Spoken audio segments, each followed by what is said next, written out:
Halo sahabat keluarga Pandu, selamat bertemu kembali di channel keluarga Pandu dalam program Studi Alkitab. Studi Alkitab kita hari ini terambil dari Injil Yohanes.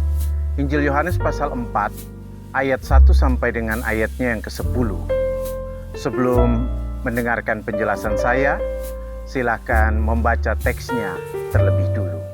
Sebelum lanjut, jangan lupa subscribe, like, komen, dan share untuk membantu mengembangkan channel ini, supaya channel ini bisa bermanfaat untuk siapa saja. Sahabat-sahabat keluarga Pandu yang terkasih, penulis mengawali narasinya dengan menyodorkan masalah yang dihadapi Yesus. Masalah ini berhubungan dengan memperoleh dan membaptis murid. Rupanya persoalan siapa yang membaptis orang lebih banyak bukan hanya persoalan gereja masa kini, melainkan persoalan yang sudah ada sejak dulu dan dihadapi oleh Yesus juga. Penulis sendiri dengan tegas menegaskan bahwa Yesus tidak membaptis, melainkan murid-muridnya. Tetapi orang-orang Farisi memahaminya sebagai Yesus yang membaptis. Dan menurut mereka, Yesus memperoleh dan membaptis murid lebih banyak dari Yohanes. Yang dimaksudkan adalah Yohanes Pembaptis. Tampaknya ini menimbulkan masalah dan karena itu Yesus harus menyingkir dari Yudea dan pergi ke Galilea.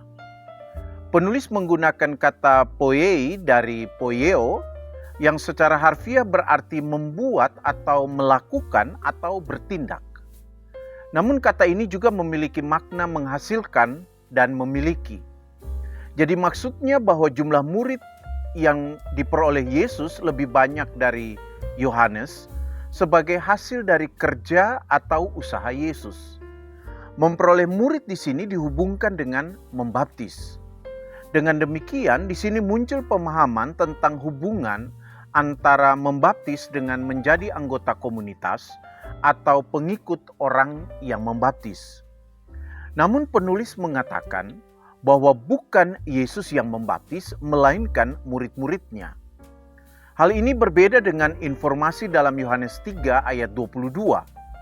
Karena dikatakan di sana bahwa Yesus dan murid-muridnya ke tanah Yudea dan diam di sana serta membaptis.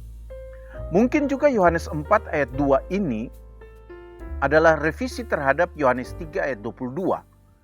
Diskusi serupa juga bisa kita lihat dalam pesan Paulus kepada jemaat Korintus dalam 1 Korintus 1 ayat 14 sampai 17.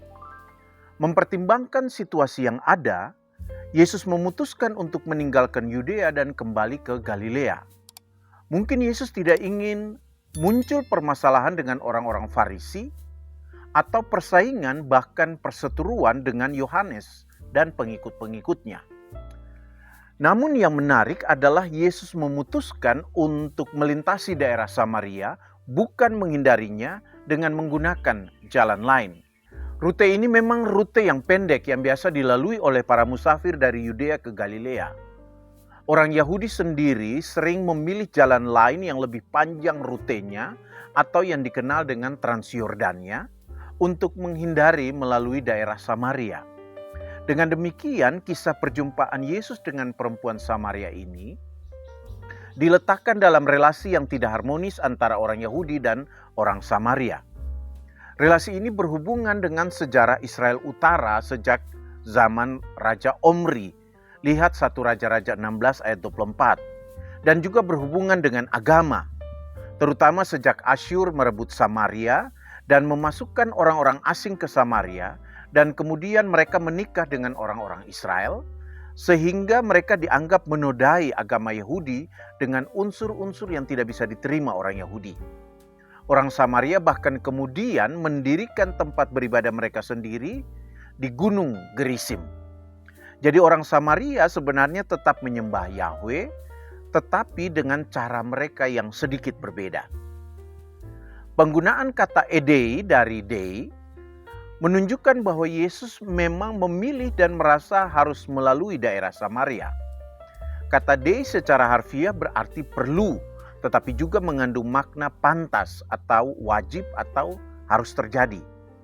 Jadi dapat diartikan bahwa ini ada dalam rencana Yesus, dan itu juga berarti bahwa percakapan dengan perempuan Samaria adalah juga hal yang tidak ingin dihindari Yesus. Karena itu kita akan melihat bahwa Yesuslah yang memulai atau membuka percakapan dengan perempuan Samaria. Dengan demikian jelaslah bahwa Samaria menjadi bagian dari misi pelayanan Yesus. Penulis Injil Yohanes selanjutnya mengatakan bahwa Yesus kemudian tiba di kota Sikhar atau Askar untuk namanya saat ini, yaitu dekat tanah yang dulu diberikan Yakub kepada Yusuf anaknya. Mungkin maksudnya adalah tanah di dekat Sikhem, seperti yang diceritakan dalam Kejadian 48 ayat 21 sampai 22. Karena itulah dikatakan penulis bahwa di situ terdapat sumur yang disebut sumur Yakub. Menghubungkan kisah ini dengan Yakub dan Yusuf mungkin menjadi cara penulis untuk mengatakan kepada pembaca, terutama kepada orang-orang Yahudi, bahwa daerah Samaria ini memiliki kaitannya juga dengan Yakub dan Yusuf. Dengan demikian, jangan melihat kepada situasi saat ini, tetapi lihatlah bahwa Samaria dan Yahudi memiliki ikatan keluarga yang penting. Karena itu mereka sebenarnya harus tetap menjaga relasi yang baik. Di sini penulis menonjolkan sisi manusia Yesus dengan mengatakan bahwa dia sangat letih karena perjalanan yang dilakukannya. Ini diterjemahkan dari kata Yunani kekopiakos dari kopiao, yang secara harfiah berarti menjadi lelah atau letih, dan ini dihubungkan dengan bekerja keras. Tetapi penulis di sini lebih menekankan kelelahan karena melakukan perjalanan. Bukan hanya kelelahan tetapi juga haus. Makanya Yesus meminta minum dari perempuan Samaria. Karena kelelahan maka dia duduk di pinggir sumur. Ada penafsir yang mengatakan bahwa penjelasan kelelahan ini sebenarnya lebih memperlihatkan sisi doketis dalam kristologi Injil Yohanes. Penulis juga menyampaikan keterangan waktu bahwa saat itu hari kira-kira sudah pukul 12 siang. Dengan demikian orang bisa memahami bahwa wajar jika Yesus lelah dan haus. Ketika Yesus sedang duduk di dekat sumur Yakub, datanglah seorang perempuan Samaria untuk menimba air. Itulah awal dari kisah perjumpaan dan dialog Yesus dengan perempuan Samaria.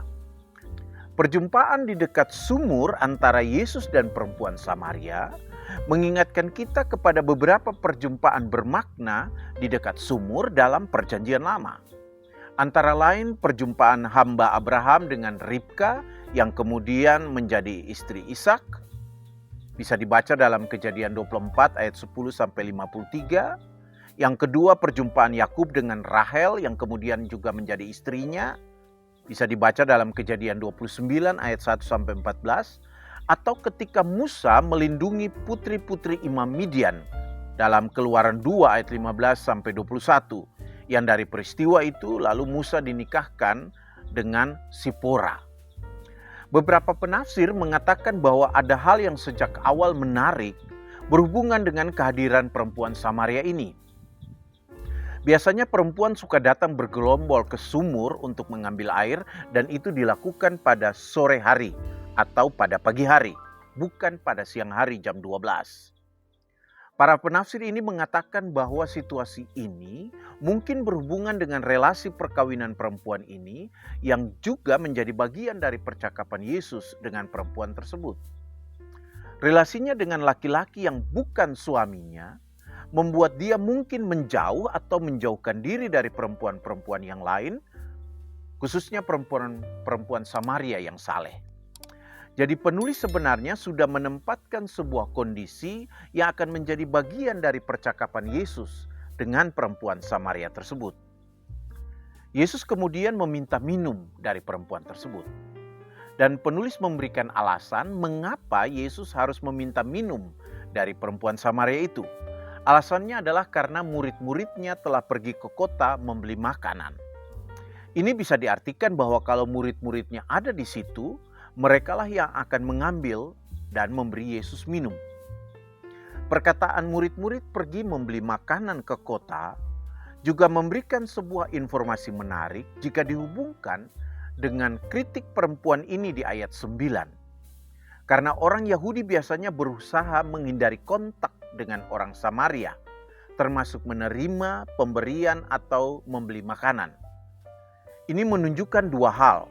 Pertama, mereka bukan hanya menerima, tetapi membeli makanan dari orang Samaria, dan itu dilakukan dengan sebuah kesadaran. Kedua, kepergian ke kota untuk membeli makanan mungkin saja bisa berdampak pada penolakan terhadap mereka, karena bisa saja orang Yahudi juga tidak mau menerima kehadiran mereka. Namun melihat Yohanes 4 ayat 31, para murid berhasil membeli makanan dari orang Samaria. Karena itu mereka mengajak Yesus untuk makan. Tampaknya ini adalah cara penulis untuk menunjukkan bahwa bukan hanya Yesus yang mengambil inisiatif untuk berjumpa dengan perempuan Samaria, tetapi murid-murid juga secara sadar pergi untuk berjumpa dengan orang Samaria yang menjual makanan dan yang akan mereka beli. Permintaan Yesus kepada perempuan Samaria ini ditanggapi dengan sebuah penolakan secara halus yang dihubungkan dengan hal yang tidak biasa dilakukan oleh orang Yahudi kepada orang Samaria. Tampaknya perempuan ini bisa langsung mengetahui bahwa Yesus adalah orang Yahudi. Disinilah penulis menyajikan secara jelas alasannya, yaitu karena orang Yahudi tidak bergaul dengan orang Samaria. Dan alasan ini sudah kita jelaskan di bagian sebelumnya. Orang Yahudi takut berelasi dengan orang Samaria karena mereka takut dianggap najis atau dianggap sama dengan orang Samaria.